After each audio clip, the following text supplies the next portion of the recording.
Welcome to our channel. Today we how to invest in cybersecurity with FireEye step by step clearly.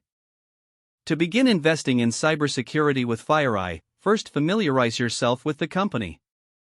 Research FireEye's history, services, and recent developments in the cybersecurity sector.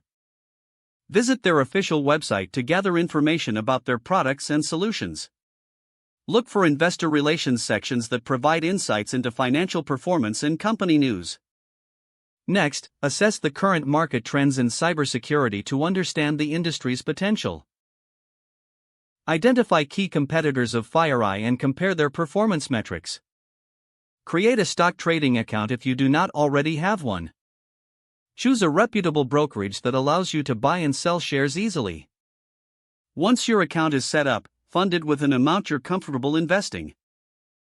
Search for FireEye's stock ticker symbol, which is FEYE.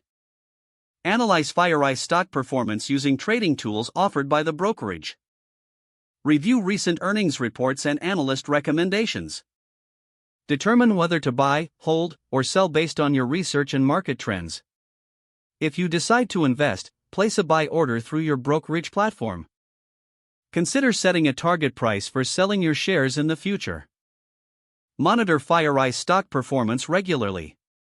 Stay updated with cybersecurity news and FireEye's corporate announcements.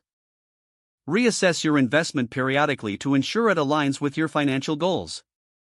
Diversify your investment portfolio by considering other stocks in the cybersecurity sector.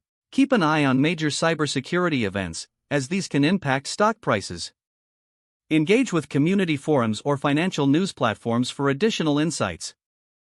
Be patient and stick to a long-term strategy to see potential returns on your investment.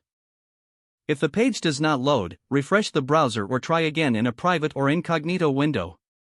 Make sure you are using the correct email address, then retype it carefully to avoid small typos. If your password is not accepted, use the reset option and create a new strong password you can remember.